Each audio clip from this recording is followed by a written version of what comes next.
Assalamualaikum warahmatullahi wabarakatuh. Perkenalkan, nama saya Anggisa Putri dari jurusan Tadris Biologi semester 3 kelas B.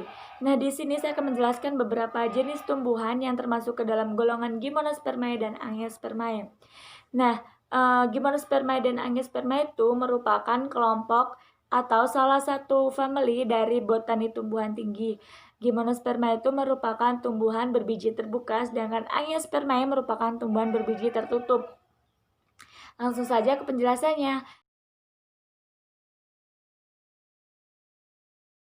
Jadi, Gymnospermae itu seperti yang sudah saya jelaskan tadi, bahwa merupakan salah satu jenis tumbuhan berbiji terbuka, sedangkan Angiospermae merupakan tumbuhan berbiji tertutup.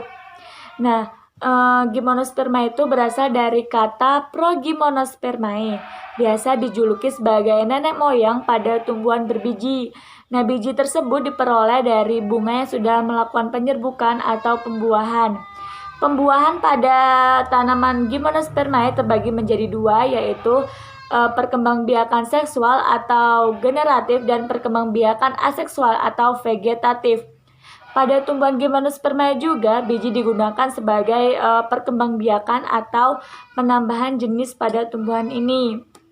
Nah, Gymnospermae itu berasal dari dua kata. Yang pertama gimono yang artinya terbuka atau telanjang, kemudian spermae yang artinya berbiji. Jadi, Gymnospermae itu tumbuhan yang memiliki biji terbuka. Kemudian yang selanjutnya yaitu ciri-ciri Gymnospermae.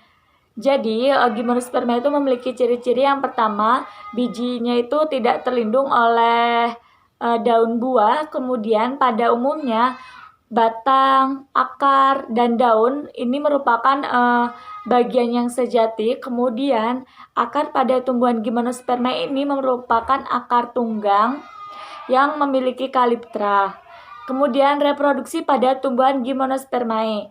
Nah, alat reproduksi pada tumbuhan Gymnospermae ini terbagi menjadi dua jenis, yaitu konus dan strobilus. Nah, tumbuhan berbiji terbuka tidak memiliki bunga pada umumnya. Sporofil membentuk strobilus jantan dan betina. Kemudian proses penyerbukan pada tumbuhan Gymnospermae. Nah, penyerbukan pada Gymnospermae ini terjadi secara anomogani atau melalui bantuan angin, air, bahkan manusia. Nah, prosesnya itu serbuk sari itu jatuh secara langsung pada bakal biji. Nah, tumbuhan yang terjadi pada Gymnospermae ini merupakan pertumbuhan tunggal atau setiap inti generatif melebur dengan jantan dan betina. Nah, langsung saja ke penjelasannya. Beberapa pohon yang akan saya jelaskan mengenai tumbuhan Gymnospermae ini. Tanaman melinjo atau dalam bahasa Latin biasa disebut dengan Genetum genemon L. Merupakan tanaman berbiji terbuka yang banyak dimanfaatkan pada bagian daun dan bijinya. Dapat tumbuh subur di iklim tropis. Ketinggian tanaman melinjo bisa mencapai 20 meter. Pada umumnya digunakan sebagai bahan makanan dan pada bagian daun dan bijinya. Nah, di sini saya akan menjelaskan tentang morfologi pada tanaman melinjo. Yang pertama yaitu akar. Nah, akar pada tanaman melinjo memiliki akar jenis tunggang. Umumnya itu merayap di permukaan tanah berwarna coklat hingga keabu-abuan gelap.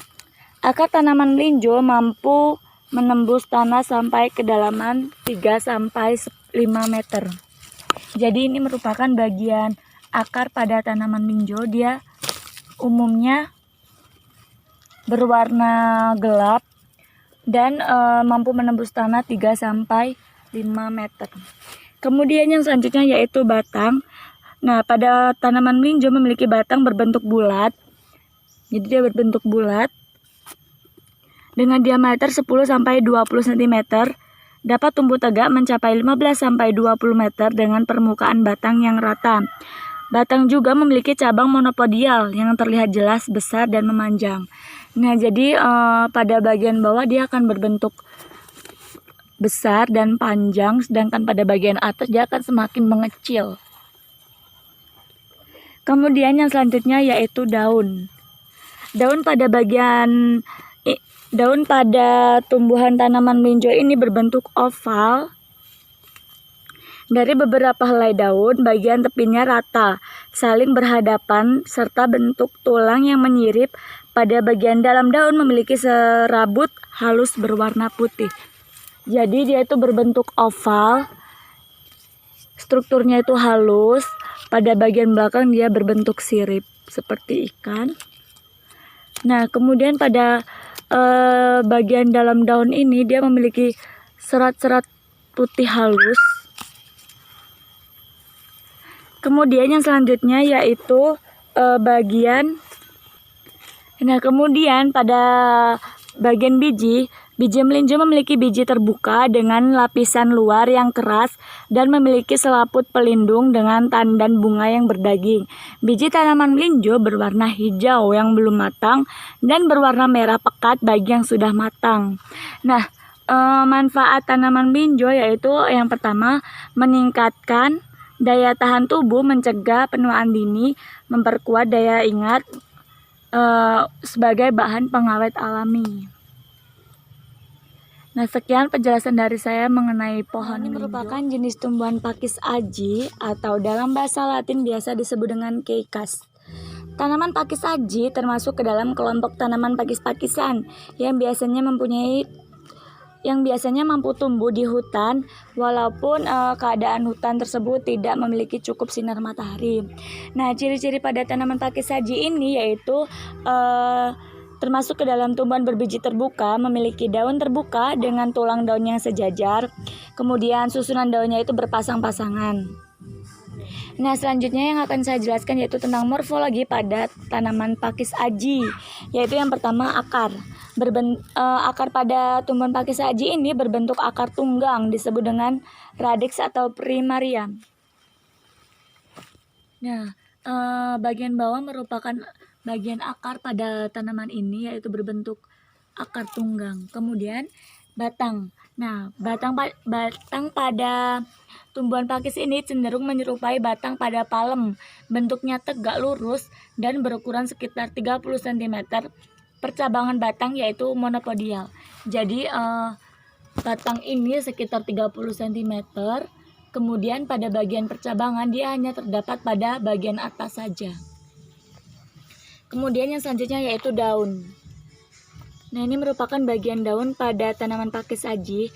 Daun memiliki bentuk mirip dengan keris, daunnya majemuk dan menyirip, disebut dengan paripinatus.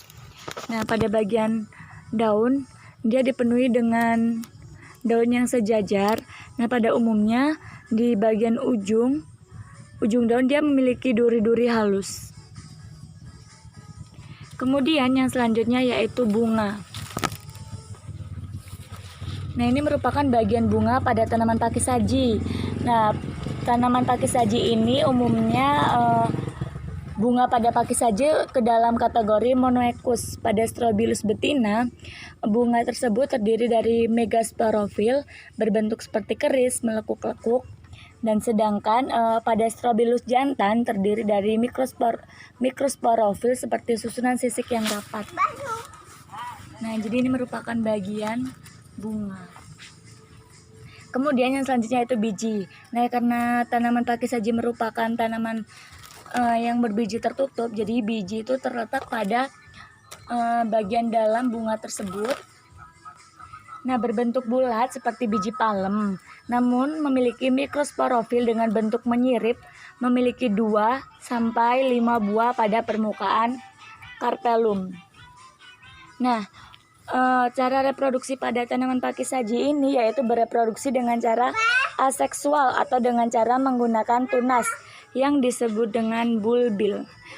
Nah, sekian yang dapat saya jelaskan mengenai tumbuhan pakis saji. Semoga bermanfaat. Baik, di sini saya akan menjelaskan salah satu jenis tanaman yang termasuk ke dalam kelompok Gymnospermae atau berbiji terbuka. Nah, di depan saya ini merupakan jenis tanaman cemara kipas yang termasuk ke dalam kelompok Gymnospermae. Cemara kipas atau dalam bahasa Latin biasa disebut dengan Casuarina equisetifolia. Tanaman cemara merupakan tanaman yang evergreen, jadi seluruh bagiannya ini berwarna hijau. di mana daun-daun tanaman tersebut sangat jarang mengering dan rontok terlebih ketika musim gugur tiba. Jadi tanaman cemara itu merupakan jenis tanaman yang tidak mudah kering walaupun keadaan sekitarnya kekurangan air atau zat hara. Tanaman cemara merupakan tanaman yang usianya mencapai ratusan bahkan ribuan tahun. Tanaman cemara tersebar di belahan bumi bagian selatan seperti Amerika Selatan, Australia, dan lainnya. Tanaman cemara masuk ke dalam kelompok tanaman berbiji yang biasa dikenal dengan Spermatophyte, di mana tanaman yang termasuk dalam kelompok tumbuhan ini memiliki suatu organ yang khas, yaitu berupa biji. Jadi tanaman ini merupakan tanaman yang memiliki biji pada bagian tumbuhannya itu sendiri.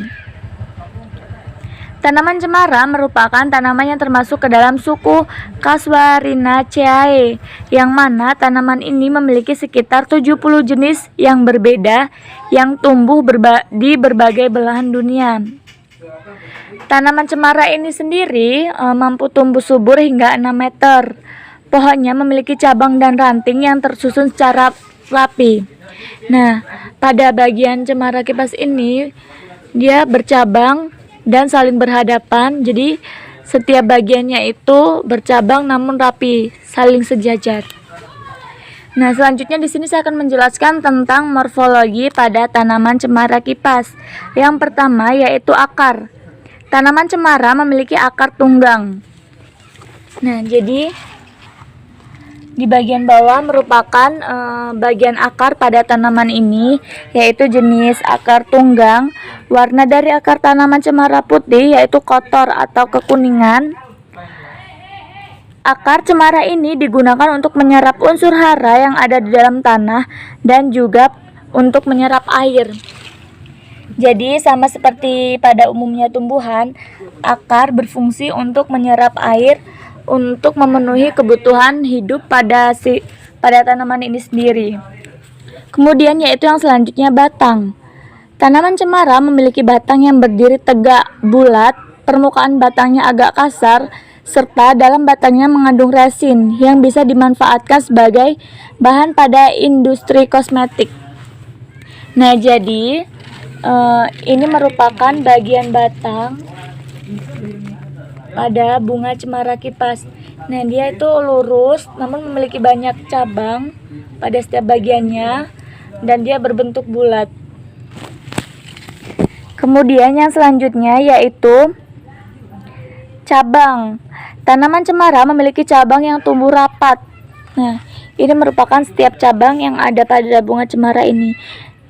Hampir semua bagian pada bunga ini dipenuhi dengan cabang-cabang kecil sehingga dia berbentuk seperti bulatan.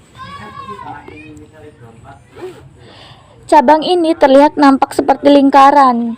Nah, jadi bunga ini seperti lingkaran karena dia dipenuhi oleh cabang yang memenuhi setiap batang ini, baik bagian kanan dan kiri. Pola cabang tanaman cemara ini sebenarnya membentuk pola spiral, di mana semakin ke atas maka cabangnya akan tumbuh semakin pendek. Ini pada bagian bawah cabangnya akan panjang dibandingkan pada bagian cabang yang paling atas. Nah, jadi itu semakin tinggi pada bunga cemara ini maka dia percabangannya akan semakin pendek. Kemudian yang selanjutnya yaitu daun. Pada tanaman cemara yaitu daun, yaitu jenis daun majemuk yang memiliki warna hijau gelap. Jadi dia berwarna hijau gelap. Jarang sekali mengering tanaman cemara kipas ini. Tergantung dari spesiesnya atau jenis tanaman cemara itu sendiri. Pada daun muda, tanaman cemara panjangnya dapat mencapai sekitar 1-1,5 cm dengan ketebalan sekitar 1 mm. Jadi daun pada bunga cemara ini dia sangat tipis. Nah, dia hanya sekitar 1 mm saja.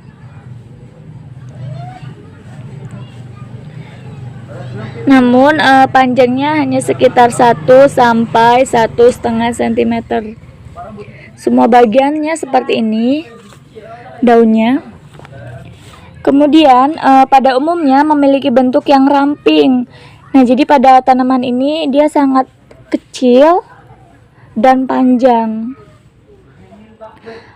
Pada bagian daun ini bermanfaat untuk mengurangi penguapan tanaman cemara.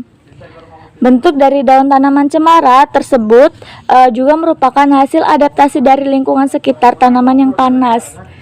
Jadi tanaman cemara juga merupakan tanaman yang hidupnya tidak terlalu tergantung pada sinar matahari. Yang selanjutnya yaitu bunga. Bunga tanaman cemara merupakan bunga tunggal dan berumah satu. Bunga tanaman cemara disebut juga bunga semu atau strobilus. Bunga betina tanaman cemara berbentuk seperti lonceng dan terletak di bagian dasar sebuah cabang, sedangkan bunga-bunga jantannya berbentuk seperti cawan dan terletak di bagian ujung dari cabang. Ini merupakan bagian bunga pada cemara kipas. Dia sangat kecil. Ini dia sangat berukuran kecil. Kemudian yang selanjutnya yaitu buah. Pohon cemara pada umumnya tidak menghasilkan buah, melainkan memiliki penekon atau yang biasa dikenal dengan runjung cemara. Runjung cemara ini semacam pucuk yang di dalamnya membawa biji, yang mana ini juga merupakan organ reproduksi dari tanaman cemara tersebut yang dapat digunakan untuk tanaman cemara berkembang biak. Yang selanjutnya yaitu kayu dan kulit. Nah, pada tanaman bunga cemara ketika masih muda, tanaman cemara ini memiliki kulit kayu yang bertekstur cukup halus. Nah, ini kan pada bagian ujung dia tuh masih muda, jadi cukup halus.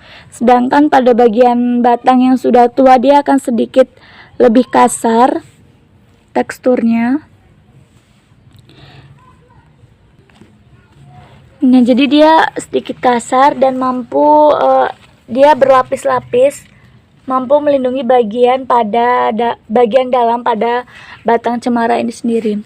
Nah, itu tadi yang dapat saya sampaikan mengenai tanaman cemara, atau dalam bahasa Latin disebut Casuarina equisetifolia. Saya akan menjelaskan salah satu tumbuhan yang termasuk ke dalam Gymnospermae, yaitu cemara Norfolk, atau dalam bahasa Latin sering disebut dengan Araucaria heterophylla. Termasuk famili Araucariaceae, berasal dari kumpulan Norfolk, New Zealand. Di Indonesia, tanaman ini dikenal dengan tanaman cemara Norfolk. Araucaria terutama merupakan pohon besar dengan batang tegak yang ketinggian 30-80 meter. Nah, jadi pada tanaman cemara ini batangnya itu dia tumbuh tegak. Dan ketinggian tanaman ini bisa mencapai 30-80 meter. Cabang pada bagian tubuh tumbuhan ini berbentuk horizontal yang menyebar tumbuh dalam gelungan yang ditutupi daun yang kasar atau mirip jarum. Nah, jadi pada bagian batang ini ditutupi oleh setiap daun yang berbentuk panjang seperti jarum ini.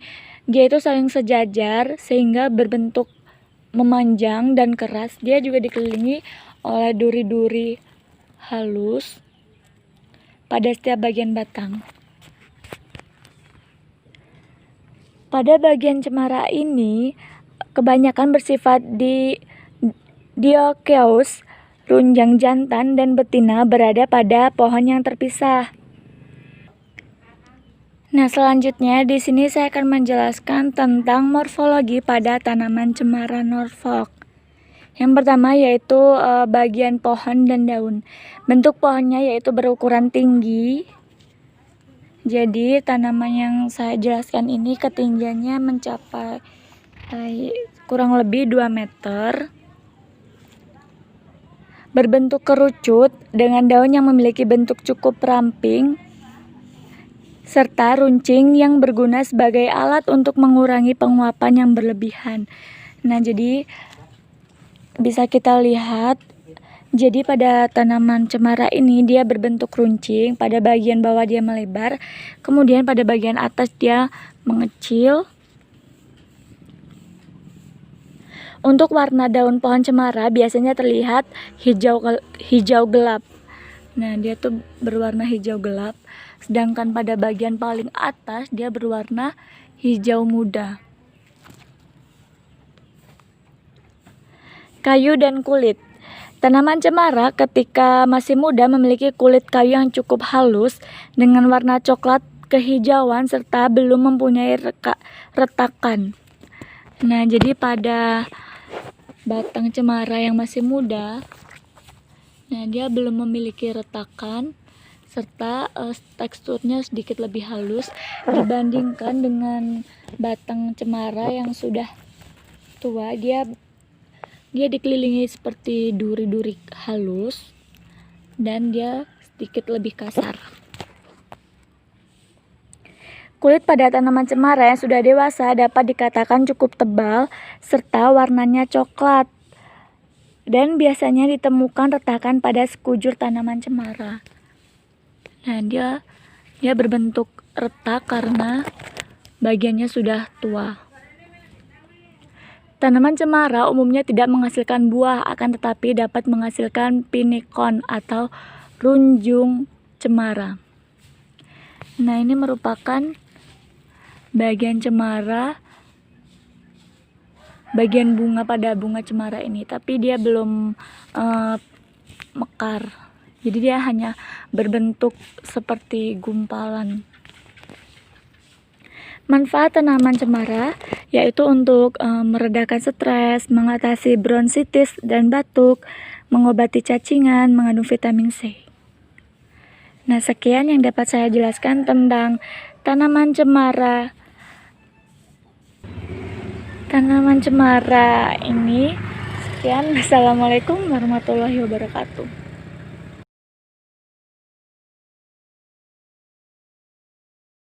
Nah, yang selanjutnya yaitu tumbuhan yang termasuk ke dalam kelompok Angiospermae. Jadi, Angiospermae itu terdiri dari dua kata. Yang pertama angio yang berarti bunga dan sperma yang berarti tumbuhan berbiji. Nah, jadi tumbuhan yang dimaksud Angiospermae itu merupakan tumbuhan berbiji tertutup. Dikatakan demikian karena bijinya selalu diselubungi oleh badan yang berasal dari daun dan buah yang disebut bakal buah. Nah, ciri-ciri pada tumbuhan Angiospermae itu yaitu memiliki bunga. Bunga itu terbagi menjadi 4, yaitu bunga lengkap, bunga tidak lengkap, bunga sempurna, dan bunga tidak sempurna. Nah, bunga lengkap itu memiliki semua bagian pada bunga, sedangkan bunga tidak lengkap itu merupakan bunga yang tidak memiliki salah satu organ pada bunga tersebut. Kemudian yang selanjutnya itu bunga sempurna, yaitu bunga yang memiliki benang sari dan putik sari dan lain-lainnya. Kemudian bunga tidak lengkap itu merupakan bunga yang tidak memiliki salah satu organ pada bunga tersebut. Yaitu yang ciri-ciri kedua memiliki benang sari, kemudian ukuran gametofit jantan sangat kecil, kemudian kepala menutup rapat, bakal biji, memiliki endoplasma, struktur batang, struktur daun.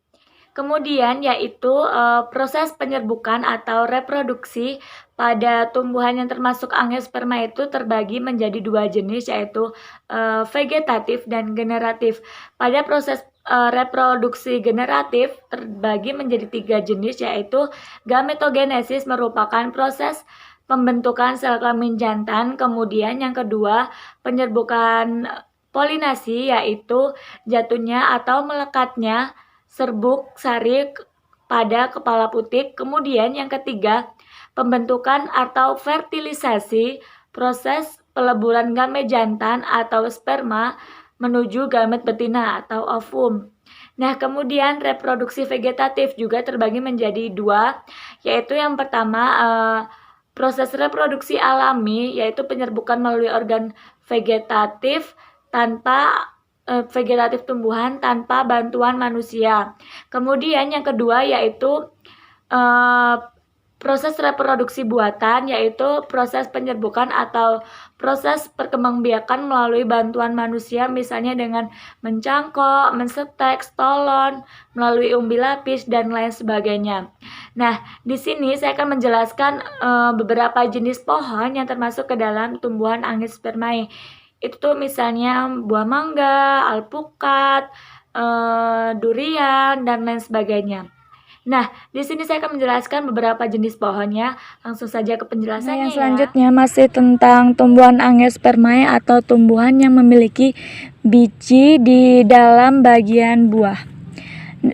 Nah, di sini saya menjelaskan tentang tumbuhan atau kembang merak, yaitu dalam bahasa Latin biasa disebut dengan Caesalpinia vulgarima. Seperti ini jenis tumbuhan atau bunganya. Nah, pada bunga ini memiliki banyak jenis, ada yang berwarna merah, berwarna kuning, bahkan ada juga yang berwarna ungu. Kembang merak merupakan tanaman asli dari Asia dan Afrika. Selain dijadikan sebagai tanaman obat, kembang merak juga dapat membunuh serangga karena adanya kandungan hidrogen sianid atau gas beracun yang dimiliki pada bagian tumbuhan ini. Nah, di sini saya akan menjelaskan tentang morfologi pada tanaman kembang merak, yaitu yang pertama akar. Nah, pada akar, sistem perakaran pada bunga ini merupakan akar tunggang. Nah, ini merupakan bagian akar pada bunga kembang merak ini. Dia berukuran besar, bisa mencapai 2-3 kepanjangannya yang masuk ke dalam tanah. Kemudian yang selanjutnya yaitu batang. Nah, ini merupakan bagian batang pada bagian kembang merak. Arah tumbuh batang tegak lurus atau erectus dengan pola percabangan simpodial dengan bentuk batang bulat. Nah, dia itu tumbuh lurus, bagian batangnya itu bulat, nah, seperti ini. Kemudian yang selanjutnya yaitu bagian daun. Nah, ini merupakan bagian daun pada kembang merak. Daun ini sistemnya daun majemuk, menyirip, rangkap dua atau bipinnatus. Nah, dia itu berbentuk sirip. Terdiri dari anak tangkai daun, ibu tangkai, dan anak daun. Nah, ini merupakan ibu tangkai. Kemudian pada bagian daun dia terdapat bagian anak daun. Nah, seperti ini. Kemudian daun. Kemudian yang selanjutnya yaitu bunga. Bunga pada bunga merak ini merupakan bunga majemuk dengan karangan bunga racemus. Kelamin bunga bisexualis. Perhiasan bunga terdiri dari sepal yang lepas. Nah, ini merupakan bagian sepal pada bunga yang memisah dari kelopak bunganya. Nah, pada bagian ini merupakan putik sari yang digunakan sebagai penyerbukan alat reproduksi pada bunga merak ini. Kemudian yaitu yang selanjutnya buah, termasuk ke dalam buah tertutup berkeping dua. Nah, ini merupakan bagian buah pada bunga merak ini. Nah, ini masih muda pada bagian buah. Jika dia sudah tua, maka dia dapat dibuka menjadi dua seperti ini, dan di dalamnya itu terdapat bagian yang berwarna putih. Nah, ini juga termasuk bagian buah pada bunga merak ini. Nah, jadi bunga ini merupakan famili atau kelompok dari Angiospermae jenis bunga, yaitu bunga alamanda atau bunga terompet kuning. Nah, di sini saya akan menjelaskan morfologi pada bunga alamanda atau bunga terompet kuning, yaitu yang pertama akar. Nah, ini merupakan bagian akar pada bunga alamanda. Jadi, akar pada bunga alamanda cukup unik. Nah, akar pada bunga alamanda ini mencapai 3-5 cm masuk ke dalam tanah. Pada bagian akar mengandung getah. Jadi pada bagian akar ini dia mengandung getah yang membuat bunga alamanda unik daripada tanaman yang lainnya. Kemudian yang selanjutnya yaitu batang. Nah, ini merupakan bagian batang pada bunga alamanda. Pada bunga alamanda bagian batang ini tersedia percabangan. Nah, dia bercabang. Semua tubuhnya itu diisi dengan percabangan. Nah, pada bagian batang ini juga mencapai ketinggian 5-8 cm. Nah, pada bagian batang terdiri atas berbagai warna, yaitu warna hijau.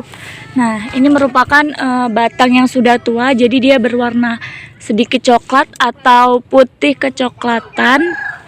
Kemudian bagi batang yang masih muda, dia berwarna hijau. Nah, seperti ini. Nah, pada batangnya juga dia mengandung getah.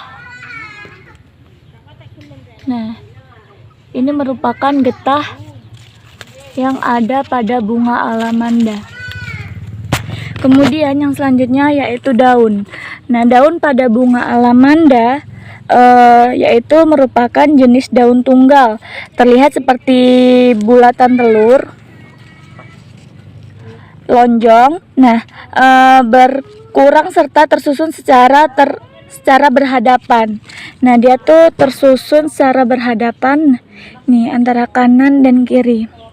Dia saling berhadapan antara satu sama lain. Kemudian pada atau folia. Jadi pada bagian yang berhadapan ini biasa disebut dengan folia opicita. Pada bunga alamanda terdapat juga daun yang diameter panjang sekitar 5-15 cm.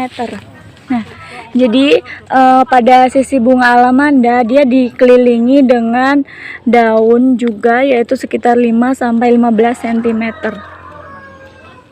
Nah, seperti ini.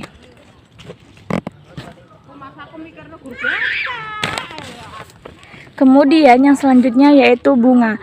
Nah, pada bagian bunga alamanda termasuk bunga majemuk. Pada bunga terdapat 2 kelamin pada ujung ketiak daun. Nah, ini merupakan alat kelamin yang ada pada bunga alamanda, yaitu kelamin betina dan kelamin jantan. Nah, sedangkan pada bagian kelopak bunga, yaitu pada bagian dalam, terbentuk seperti lanset. Nah, itu terbentuk seperti lanset. Nah, permukaannya itu halus dengan warna yang hijau.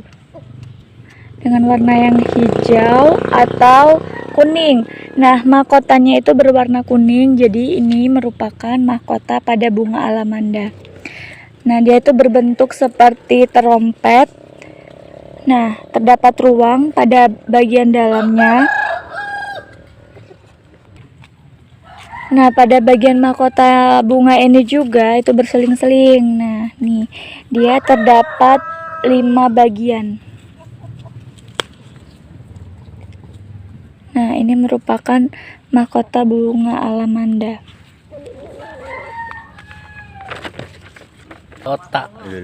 Kemudian yang selanjutnya yaitu bagian buah atau biji. Nah, ini merupakan bagian buah atau biji pada bunga alamanda. Nah, karena buahnya itu berbentuk kotak atau bulat, nah biasanya itu disebut dengan kapsula yang tertutup dan terbentuk bulat seperti telur. Nah, dia terbentuk bulat seperti telur. memiliki rambut pada bagian kulit permukaan. Jadi yang selanjutnya yaitu bagian buah atau biji.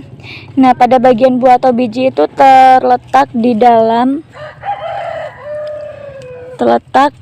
di bagian dalam pada bunga alamanda. Nah, ini.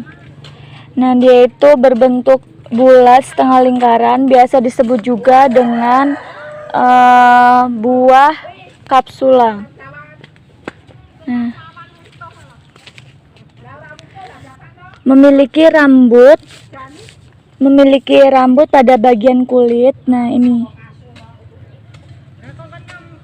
merupakan bagian rambut yang menutupi bagian buah pada bunga alamanda, berbentuk segitiga, warnanya itu hijau dan hitam saat dia sudah menjadi tua. Nah, ini merupakan rambut pada bunga alamanda yang masih muda dan dia berwarna hijau muda. Terakhir saya akan menjelaskan tentang tumbuhan Angiospermae yang merupakan tumbuhan berbiji tertutup, yaitu pohon mangga. Pohon mangga atau dalam bahasa Latin biasa disebut dengan Mangifera indica merupakan nama buah sekaligus nama pohonnya. Mangga termasuk ke dalam tumbuhan tingkat tinggi yang struktur batangnya yaitu habitus, masuk ke dalam kelompok Arboreaceae, yaitu tumbuhan berkayu yang memiliki batang lebih dari 5 cm, bisa mencapai 10 sampai 40 cm. Kemudian yang selanjutnya di sini saya akan menjelaskan tentang morfologi pada pohon mangga. Morfologi yang pertama yaitu akar. Jadi, akar pada tanaman mangga ini terdiri dari akar tunggang dan akar cabang. Pada akar tunggang terdapat ukuran yang sangat panjang yang berfungsi untuk mencari air di dasar tanah. Kemudian akar akan berubah menjadi akar cabang. Jadi sama seperti pada umumnya bahwa akar pada tanaman mangga ini juga berfungsi sebagai penyerap air yang ada di dalam tanah untuk kelangsungan hidupnya. Kemudian yang selanjutnya yaitu batang. Jadi ini merupakan batang pada pohon mangga. Batang pada pohon mangga berbentuk kayu yang sangat keras, kuat, dan tegak ke atas.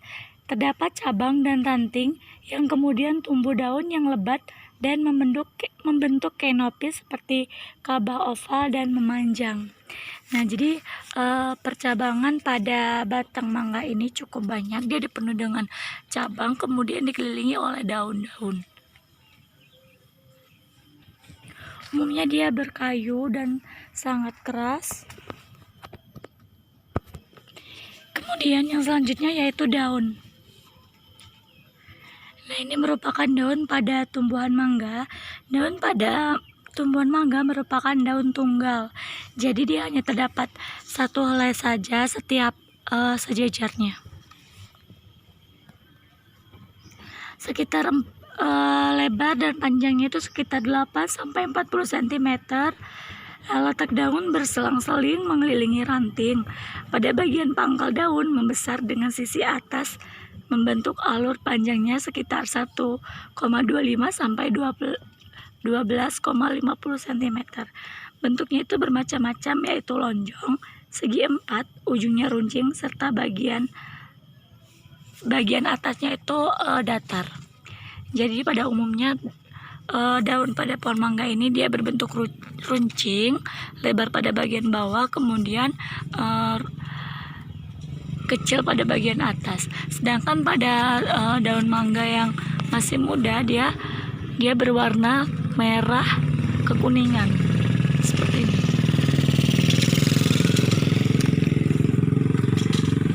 Kemudian yang selanjutnya yaitu bunga. Nah, jadi ini merupakan bunga pada tumbuhan mangga. Nah, bunganya itu majemuk yang tumbuh dari tunas ujung. Rangkaian bunga terbentuk kerucut. Jumlah bunga tanaman setiap tandanya ini sekitar 100 sampai 6 sekitar 1000 sampai 6000 kuntum, ukurnya kecil sekitar 6 sampai 8 mm. Jadi dia tuh bunga pada tumbuhan mangga ini berbentuk runcing, sama seperti pada daunnya, yaitu lebar pada bagian bawah, kemudian semakin ke atas dia akan semakin sedikit.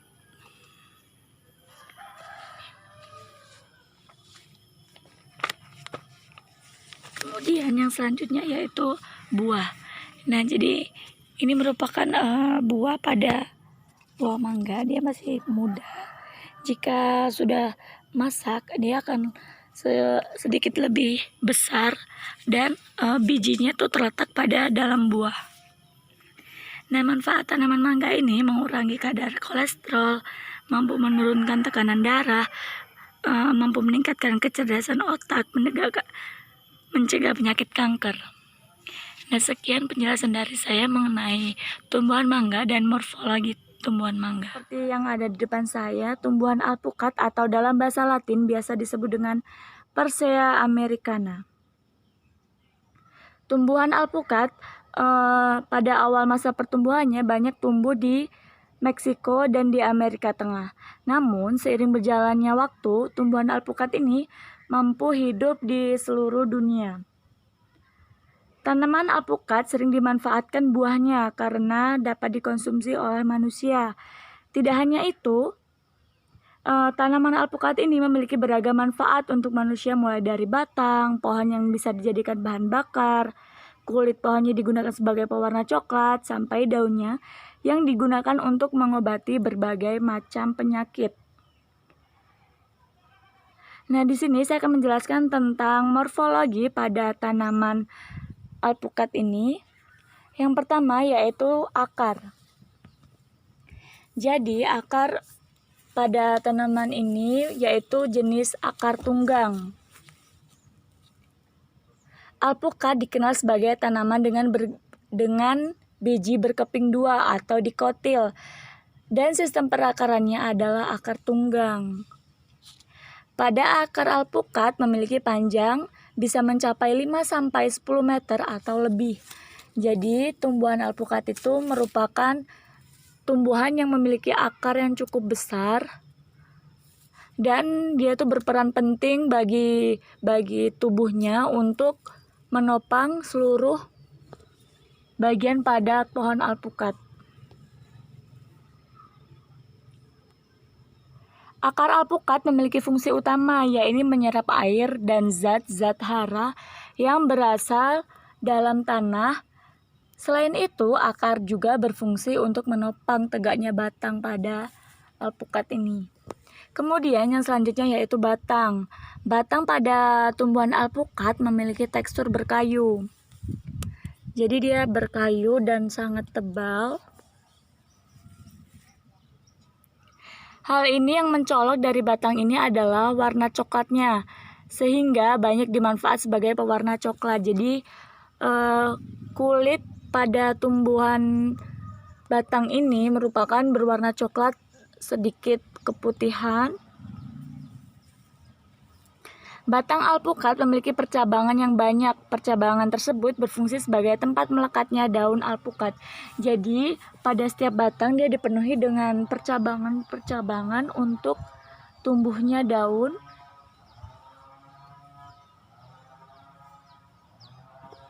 Kemudian yang selanjutnya yaitu daun. Daun tanaman ini. Nah, kemudian yang selanjutnya yaitu daun. Daun pada tanaman ini yaitu daun yang bertipe tunggal. Jadi dia hanya terdapat satu dalam tangkainya, dia saling sejajar. Memiliki tangkai yang panjang sekitar 1,5 sampai 5 cm, bentuk daun bulat dan memanjang.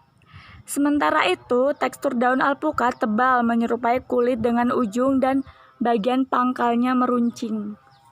Nah, jadi pada bagian daun dia tuh tebal dan lebar, namun pada bagian ujungnya dia berbentuk runcing.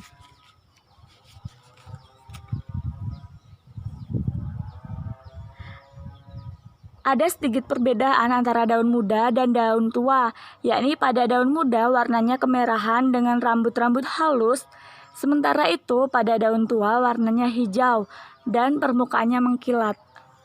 Nah, jadi ini merupakan daun muda pada tumbuhan alpukat. Jadi dia sedikit kemerahan dan sedikit lebih halus. Sedangkan ini merupakan daun tua, jadi dia sedikit kasar dan bergelombang. Seperti ini. Kemudian yang selanjutnya yaitu bunga. Bunga tanaman ini termasuk bunga majemuk dengan kelamin ganda, yakni dalam satu bunga terdapat 2 kelamin jantan dan betina. Pada bunga nampak ketiak daun dalam bentuk malai. Bunga alpukat berbentuk menyerupai bintang, sementara penyerbukannya bisa dibantu oleh serangga, angin, hujan, serta hewan lain sekitarnya. Jadi biasanya karena ini belum terlalu banyak, jadi tumbuhan alpukat itu dia memiliki bunga pada bagian ujung setiap daunnya. Kemudian yang selanjutnya yaitu buah. Buah alpukat tergolong sebagai buah buni, bentuknya bulat telur dengan panjang 5-20 cm. Nah, seperti yang saya bawa ini merupakan contoh dari buah alpukat. Dia itu berbentuk bulat dengan panjang 5-20 cm. Buah ini berwarna hijau atau kekuningan, tergantung kematangannya, dan ada yang berbintik-bintik ungu pada kulitnya. Nah, ini merupakan bintik-bintik pada buah alpukat. Umumnya dia berwarna hijau. Ketika daging alpukat sudah matang, tekstur buahnya lunak dan warnanya hijau kekuningan. Sementara itu, ketebalan dagingnya juga tergantung pada varies atau buah alpukat itu sendiri.